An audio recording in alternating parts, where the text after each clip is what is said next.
Welcome to Unsung Stewards, a podcast series presented by the Ripple Foundation. I'm Becky Payne, President and CEO of Ripple, which is dedicated to fostering equitable health and well-being. Our podcast spotlights and celebrates individual stewards, people working with others to create the conditions that everyone needs to thrive. At Ripple, we are dedicated to a future where everyone thrives with no exceptions. Ripple and our partners have committed ourselves to building that future, which starts with building the will among others to join a growing movement to thrive together. This season on Unsung Stewards, we are talking to stewards within that movement. They are all advancing equity and thriving in their communities and bringing others into this work. I began this season speaking with Dr. Arvind Singhal, a professor of communications and director of the Social Justice Initiative at the University of Texas at El Paso. Dr. Singhal has been a teacher, advocate, and organizer for many years.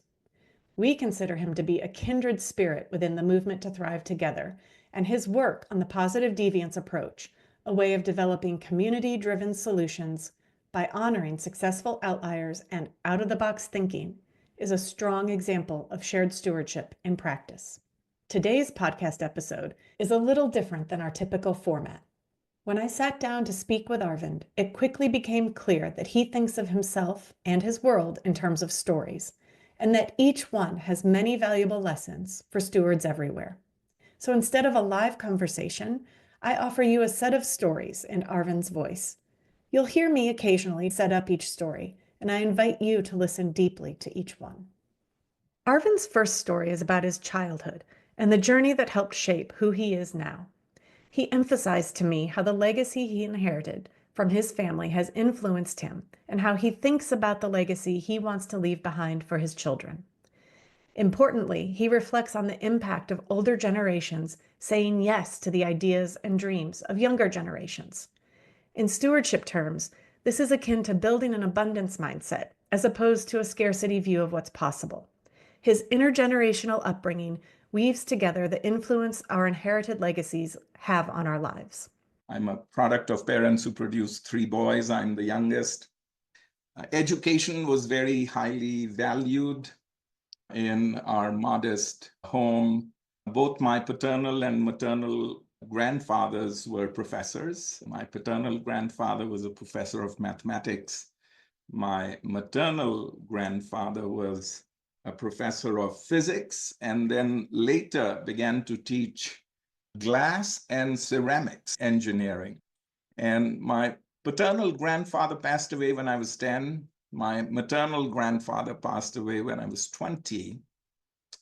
And this notion of intergenerationality, if there's a word like that, or intergenerativity between these generations was always present in my home. I owe a lot to a 4-year experience that I had when my paternal grandparents came to live with us. When my paternal grandfather retired, he built a home in Delhi, but for 6 months of his life, he and my grandma would come stay with us. And he was a teacher at heart, and he had 3 grandsons, 6, 7, and 9 at that time. I was 6.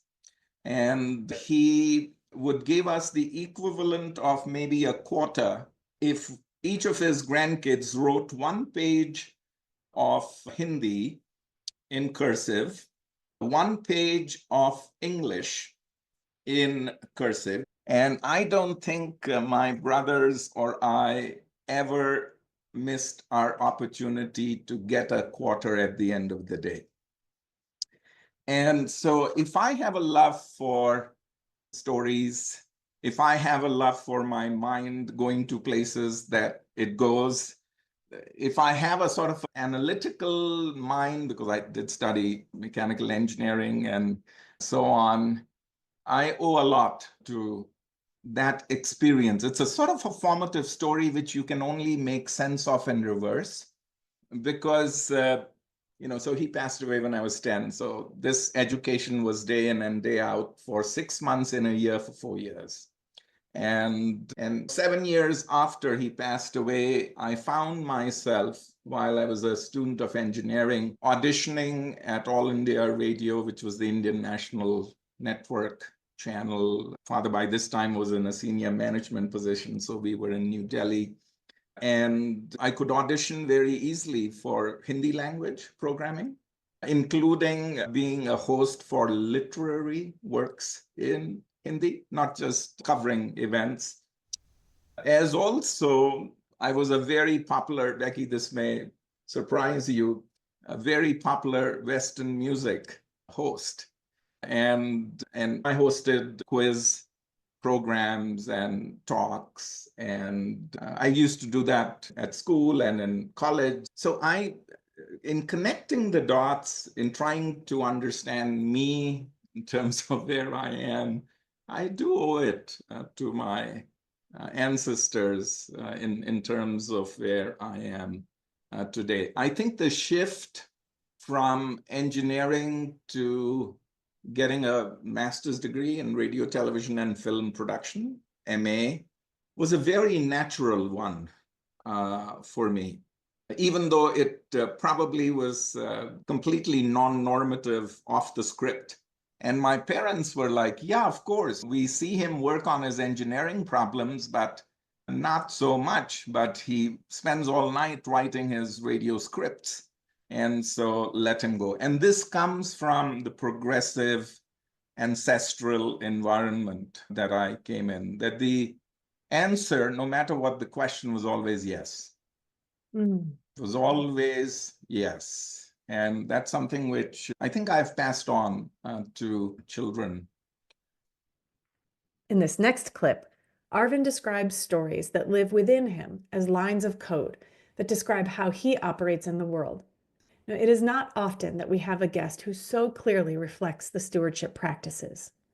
He shared several stories that highlight stewardship practices such as valuing unheard voices and building trust, changing the story to cultivate stories of hope, shared humanity, and mutual strength, what it means to create opportunities to come together across seemingly disparate perspectives, and what it looks like when we choose not to fight with each other, but rather to reimagine a path forward together, based in love instead of repeating old patterns that no longer serve us. My first story is a Lincoln story, and it's an important story to me. So Lincoln on a battlefield was once in front of a Union soldier. He came across many Union soldiers, as we know. This one saluted him, thrust his hand out, and shook the commander-in-chief, the president's hand, suddenly to realize that this was a tall man. And so he said, "Oh, Mr. President, you're tall. How tall are you?" And Lincoln's response, and this is one of my lines of code, without batting an eyelid, was, "Son, like you, I'm tall enough that my feet reach the ground." Now, it's a simple story, but this story speaks to me at multiple levels. Talk about stewardship. Here's a commander-in-chief, and his response is not, "I'm 6'4.5", which is the expert response. And we are so good at that, no? That's the reason why we argue about data all the time. No, it's this, no, it's that. No, this is what it means. Lincoln cuts through that. Forget about the fact that I'm commander-in-chief. Forget about the fact that I'm president. Forget about the fact that I'm 6'4.5". He's saying, "Son, that's the relational. Like you, the familial, tall enough, the humility." And in essence, to me, he's saying wisdom lies not just with tall man, president, commander-in-chief, it's distributed. And that's central to my work in positive deviance. The answer is there. The wisdom's there, provided you have the humility to suspend your expertise, even if it's temporarily. We are who we are. Becky is who she is. But can Becky, in a certain moment, whether it's a battlefield in Gettysburg or wherever, suspend that expertise and create the enabling conditions for the other to feel that they stand? Okay, yeah. Second story, simple one. Mother Teresa. I had a correspondence relationship with her. "Mother, will you march with us against the Vietnam War?" when she was on a private visit to DC during Watergate. And she says, my child, if you're going to have a march in Washington against the Vietnam War, I am so sorry, my child. But if you were to choose to have a march in Washington for peace, I will be the first to lead. Now, this is an important part. It's a reminder to me each and every day. We are against so many things, right? And what's wrong with it? We're against war, we are against sexual discrimination, we are against racism, we are against X, Y, and Z. And that's fine. But that line of you grow in the direction of the questions you ask. Yes. And what Mother Teresa is really saying is, if you ask what you are for, you're going to be at a different place. Because now you're not looking at what you're against, what's the problem, what are the deficits, what are the gaps. Of course, you want to overcome that problem, but you begin at a different place by asking, what are you for? Yeah. And what are the assets, what's working? I want to share with you, Becky, if you would allow me, a story that I truly understood in some depth when I was in India 4 weeks ago. When I'm in Delhi, almost pretty much the first thing I do is I go to the house where Gandhi lived for the last 144 days of his life, when, where at his prayer meeting he was assassinated. Now, this time I was in Calcutta, and I went to a few Gandhi sites, but I went to a place called Haidari Manzil, which is just the name of a big house, now beautifully refurbished. It's a museum. But this is the house where Mahatma Gandhi slept when India awoke to freedom. He didn't want to be in Delhi because it was a sad day for him, that here we are giving birth to a nation, but not one, but two. And Gandhi was at this big house located in a Muslim neighborhood. Now, he's a Hindu man, and Calcutta had the worst riots. Muslim and Hindu who had usually lived in peace, but now you're being pulled away with partition. And there was tremendous violence. Gandhi decides to stay in this house in a Muslim neighborhood. And a few days into his arrival and living here, when the riots really speeded up, Gandhi goes on a fast. Basically says, if this violence doesn't stop, there's no point in me living. No, the fast goes on for about 80 plus hours. And he's dying, right? And each day, of course, the Hindu and Muslim leaders are coming together, and the violence is ebbing because the holy man, the Mahatma, is dying because people are being violent. And on the third day, Gandhi asks, they're like pleading with him, please, Bapu, please break your fast. And he says, has the violence stopped? They say, oh no, we had 3 incidents. And he said, okay, my fast continues. And he was very obstinate. Pandit Nehru, our prime minister, makes a plea. He flies from Delhi and he says, you people, Bapu is dying, and it's all because of this madness. Will it ever stop?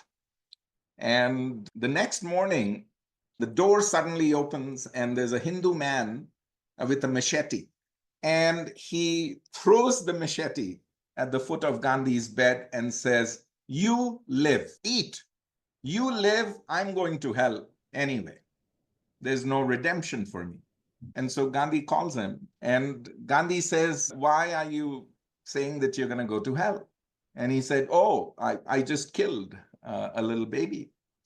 And Gandhi said, why did you kill the baby? I said, because they killed mine. So here's a Hindu man saying he killed a Muslim baby because Muslims had killed his baby. You live, you eat. Here's my machete. And Gandhi calls him, and he says, there may be a way out. I'd like you to find a baby as big as yours, the one that you lost and the one that you killed, and make sure it's an orphan. And I would also like you to see if you can find a baby who's a Muslim baby. And there's a way out for you. Try to see if you can raise him like a Muslim, as a Hindu man. And so this is a quintessential story for me. And because it tells me, where am I in the picture? What am I going to do? And through this mirroring of where am I in the picture and what's my way out, I perhaps can go to a place where I have not been and thereby create the conditions for somebody else to go to a place where they've not been. Now, we don't know whether this man actually adopted a child or not, but that's not important. What is important is there's always a way out. Becky, translating this to my own life, my dear and beautiful wife of 31 years, Anuja, in 2017, decided that she was going to move back to India. Now, this was a very difficult time for me. 31 years, two beautiful children. And there were reasons why it was very apparent why she was just done with householding, because our younger son took to alcohol and went through 11 rehabs. And by the time the ninth came along, after 3.5 years of his affliction, she was like, I can't, I just can't. And for my own mental peace, I just need to survive. I need to. And so she moved back to India. And for me, this was obviously mayhem around me. Rejection. What? 31 years. And then, of course, she had the grace of telling me genuinely that I knew I could say this to you and you'll understand. And I really didn't, but I did. Because together we had faced some of these kinds of things before. And yeah, it was jarring. Yes, we filed our papers after being together for 7 months. We lived in the same house. We rewrote the story of what a divorce should be. We circulated the divorce decree to our boys, to her brothers, to my friends and her friends, so that they could all have input. And talk about a community watching over a divorce. And then a public announcement by both of us that we have chosen to, for reasons of our own, to part ways. And while we no longer will be partners, we will be parents to our children, and we'll be friends to you, because nothing changes unless language changes, until the story changes. And when my son came to live with me after his mother had returned to India, and he was an alcoholic, many things happened. The first week I found bottles in the trash. And then the question is, what do I do? This sort of that Gandhi moment, no machetes, but I've got bottles. And there's an instinctive part of me, which is like, who the heck are you, to abuse me by abusing alcohol? And there's that part of me, but you tame it down a little. So I bring the bottles inside. I wash them over a period of a day. I dry them, I perfume them. And now what the heck do I do? There's no grand plan, but that's my way of processing it, right? And then I take them to his room. Okay, one instinct goes dump them on his bed. And then you say, okay, why don't I arrange them beautifully on a table?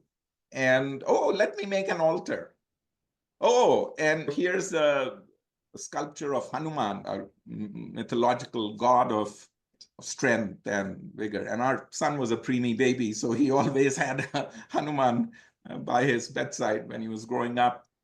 And I just leave it there, an altar of his bottles. And my work was done.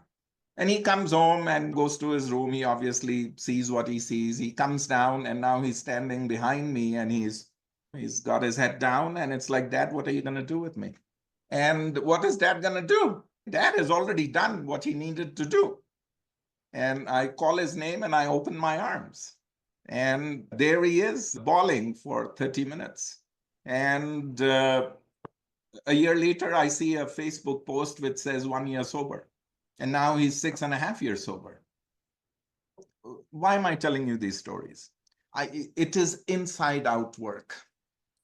But you need a certain software, I think, for me, whereby which you make sense of what's happening.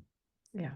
And the question that I asked myself is, how do I create the conditions so that I realize a better version of me, the conditions for my son to realize a better version of him, but never forgetting that we are connected.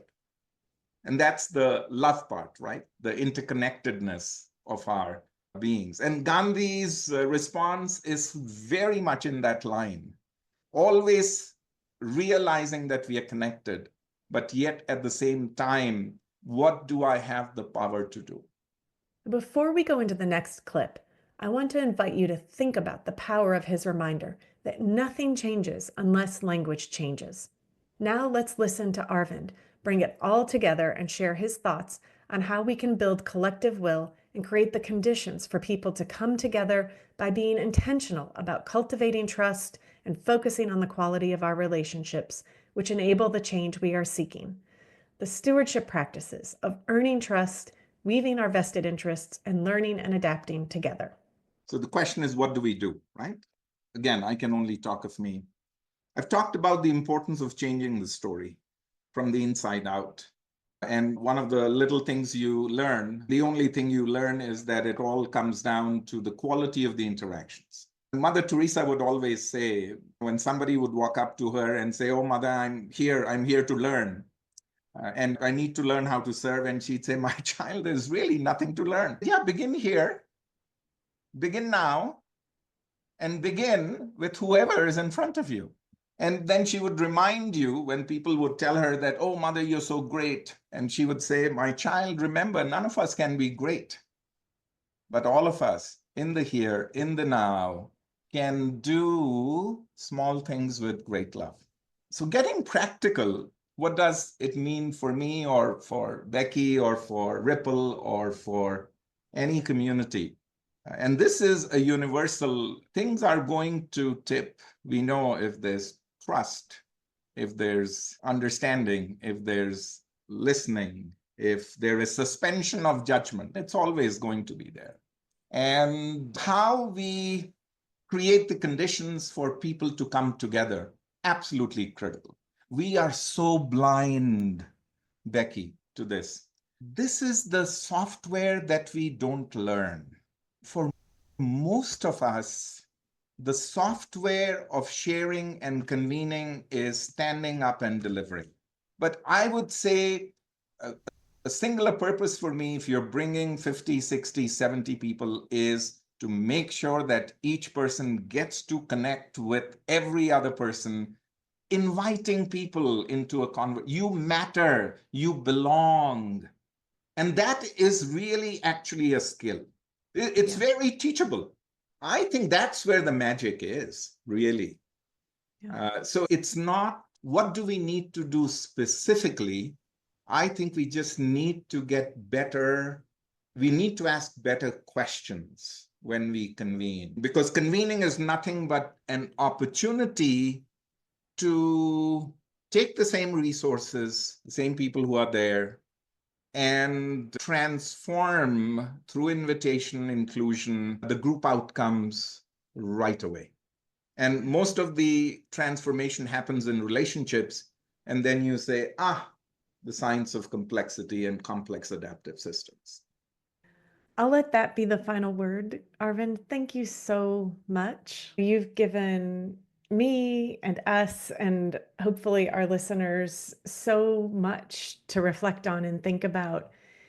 And while it is complex, it also feels so stunningly simple to return to the basics of human interaction, curiosity, remembering that there was a time when we didn't know what was impossible, but we were struck by how much seemed possible, and to return to that sort of innate human drive to connect with other people.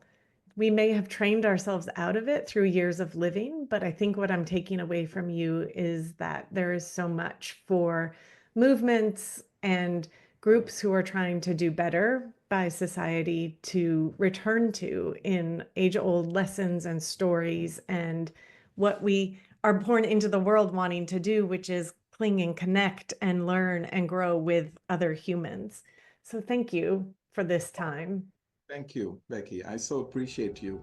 Thank you for listening to this episode of Unsung Stewards. We hope you took inspiration that will help you grow in your own stewardship of a thriving future for all. I want to thank today's guests for joining us and for their work to improve the communities they serve. I'd also like to thank the team that makes this podcast possible: Molly Belsky, Leila Hussein, and Amanda McIntosh. If you liked this episode and want to hear others, You can rate and review this podcast or follow us on your favorite podcast app so you never miss an episode. I'm your host, Becky Payne, President and CEO of the Ripple Foundation. To learn more about our guests and their work, please visit our website at www.ripple.org, www.rippel.org. We all hold deep gratitude for those who have been willing to share their stories with us.